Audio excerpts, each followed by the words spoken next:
बिस्मिल्लाहिर्रहमानिर्रहीम। तमाम तारीफ़ें अल्लाह के लिए हैं, वही नेक लोगों का वली है।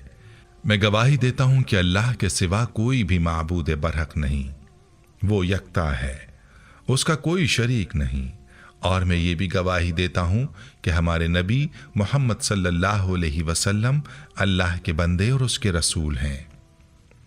या अल्लाह इन पर, इनकी आल और तमाम सहाबाए किराम पर रहमतें, सलामती और बरकतें नाजिल फरमा। अस्सलामु अलैकुम इस्लामिक टीचर के प्यारे दोस्तों, मेरी बहनों और मेरे प्यारे भाइयों, सूरह अल असर में अल्लाह ताला कसम खाकर फरमाता है, यकीनन हर इंसान खसारे में है। सोचने की बात है कि ये कौन सा नुकसान है, कौन सा खसारा है जिसके बारे में अल्लाह ताला ने ज़माने की कसम खाई है। और यहाँ ज़माने से क्या मुराद है, कौन से ज़माने की कसम, असर असल में क्या है। तो याद रहे कि यहाँ पर नुकसान का वो मतलब हरगिज़ नहीं जो हम आम तौर पर इस्तेमाल करते हैं, बल्कि नुकसान उस बड़ी तबाही का नुकसान है जिसके बारे में अल्लाह ने कसम खाई है कि सिवाय उन लोगों के जो नेक आमाल करते हैं, उनके अलावा हर इंसान के लिए तबाही है। वो तबाही जिसके बारे में इंसान ने खुद को लाइल्म रखा हुआ है। आज की वीडियो में मज़कूरा सवालात के जवाबात बयान करने की कोशिश की जाएगी, लिहाजा वीडियो को आपने स्किप नहीं करना और आखिर तक ज़रूर देखना है। प्यारे भाई और मेरी बहनों, सूरह असर कुरान पाक की 103 नंबर की सूरत है, जो कि मुख्तसर सूरत है। इस सूरत का नाम इस सूरत की पहली आयत से लिया गया है। ये सूरत जामे और मुख्तसर कलाम का बेमिसाल नमूना है। इस सूरत के चंद ही अल्फाज में माने के लिहाज से एक दुनिया भर दी गई है। इस सूरत में दो टोक तरीके से बतला दिया गया है कि इंसान की फलाह का रास्ता कौन सा है और उसकी तबाही और बर्बादी का रास्ता कौन सा है। इमाम शाफई रहमहुल्लाह ने क्या खूब कहा है कि अगर लोग इस सूरत पर गौर करें तो ये एक सूरत ही उनकी हिदायत के लिए काफ़ी है। इस सूरत में अल्लाह रब्बुल इज़्ज़त ने असर की कसम खाई है। याद रहे कि असर के मानी ज़माने के हैं, यानी लफ्ज़ असर में ज़माने और उसके गुज़रने और तेज़ी से गुज़रने की जानिब इशारा है। बाज़ मुफस्सिरीन ने इसे असर की नमाज का वक्त या ज़माना भी मुराद लिया है कि यहाँ पर अल्लाह ने असर की नमाज के वक्त की कसम खाई है। ये कसम इस अहमियत की बिना पर है जो दिन के इस मौके को हासिल है, क्योंकि ये वक्त इंसानों की हयात और निज़ाम ज़िंदगी के ख़ात्मे का वक्त होता है। दिन के काम अपने अंजाम को पहुँचते हैं, परिंद चरिंद अपने आशियानों और ठिकानों को लौटते हैं, सूरज मगरिब में अपना सर छुपा लेता है और फ़िज़ा बतदरीज तारीक होती चली जाती है। ये इख्तिताम और तग़य्युर इंसान को खुदा की लाजवाल कुदरत की तरफ जो उस निज़ाम पर हाकिम है मुतवज्जे करता है। और हकीकत में ये तौहीद की निशानियों में से एक निशानी और परवरदिगार की आयतों में से एक आयत है जो कसम के लायक है। बाज़ इसे नमाज असर के बारे में समझते हैं इसी खुसूसी अहमियत की बिना पर जो उसे बाकी नमाजों में हासिल है, क्योंकि वो सलात वुस्ता जिसके लिए कुरान में ख़ास कसम की ताकीद की गई है, नमाज असर को समझते हैं।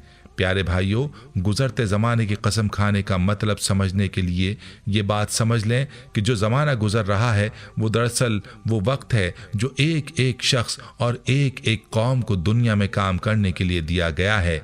इसकी मिसाल उस वक्त की सी है जो इम्तहान गाह में एक तालिब इल्म को पर्चा हल करने के लिए दिया जाता है।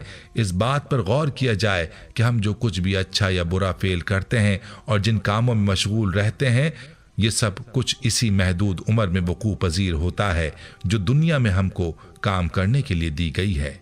तो हमें महसूस होता है कि हमारा असल सरमाया तो ये वक्त है जो तेज़ी से गुजर रहा है। इमाम राजी ने किसी बुजुर्ग का कौल नकल किया है कि मैंने सूरह असर का मतलब एक बर्फ फरोश से समझा जो बाजार में आवाज़ लगा रहा था कि रहम करो शख्स पर जिसका सरमाया घुला जा रहा है, रहम करो शख्स पर जिसका सरमाया घुला जा रहा है। उसकी ये बात सुनकर मैंने कहा कि ये है वल असर इन्नल इंसान लफ़ी खुस्र का मतलब। उम्र की जो मुद्दत इंसान को दी गई है वो बर्फ़ के घुलने की तरह तेज़ी से गुजर रही है। इसको अगर ज़ाय किया जाए या गलत कामों में सर्फ कर दिया जाए तो यही इंसान का खसारा है।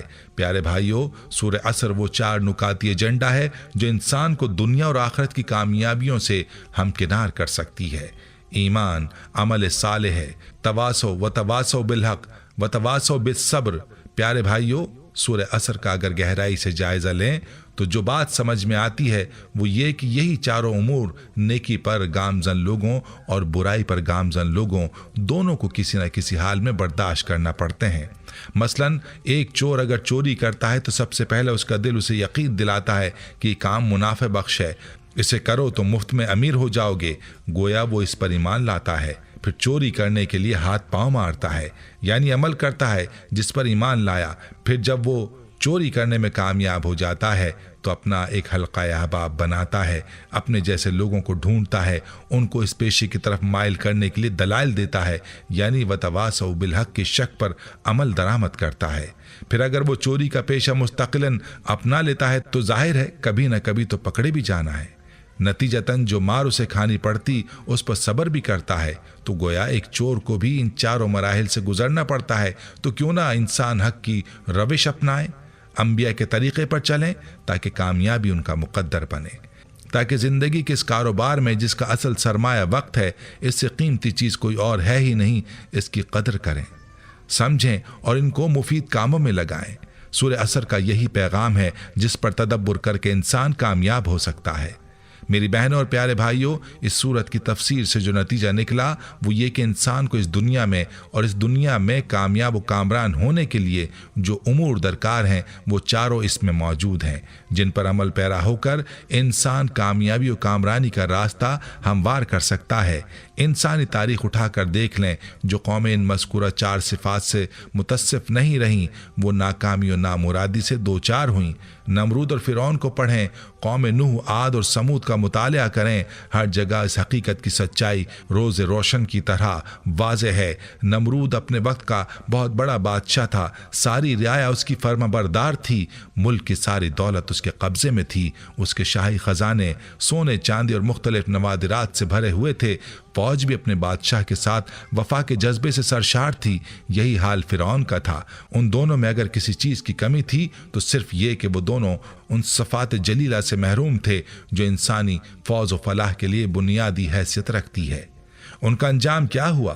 ایک مطلق العنان بادشاہ فرما روا کو ایک حقیر مچھر نے ہلاک کر دیا، دوسرے کو سمندر کی موجیں خس و خاشاک کی طرح بہا کر لے گئیں۔ ان کے حسرتناک انجام پر ایک آنکھ بھی تو نمناک نہ ہوئی۔ قوم نوح علیہ السلام کو جب بپھری ہوئی موجوں نے گھیر لیا اور وہ سب کے سب غرق ہو گئے تو ان ظالموں کی بربادی پر کائنات نے حمد باری تعالیٰ کے گیت گائے۔ پیارے بھائیو، ہمیں چاہیے کہ سورت میں بتلائے گئے کامیابی کے معیار کو سمجھیں اور خود کو دنیا اور آخرت کے نقصان سے بچائیں۔ یہی صفات ہیں جو ہمیں دنیا اور آخرت کے نقصان سے بچا سکتی ہیں، اس لیے ہمیں چاہیے کہ ان صفات پر کاربند رہیں۔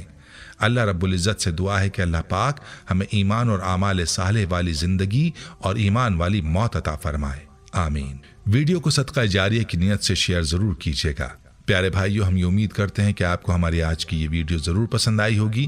اگر آپ کو ہماری آج کی یہ ویڈیو پسند آئی ہے تو آپ سے گزارش کرتے ہیں کہ آپ ہمارے چینل اسلامک ٹیچر کو ضرور سبسکرائب کر لیں اور ساتھ ہی لگے بیل کے بٹن کو بھی پریس کر لیں تاکہ آپ کے پاس ہماری آنے والی مزید معلوماتی ویڈیوز کا نوٹیفیکیشن بر وقت ملتا رہے۔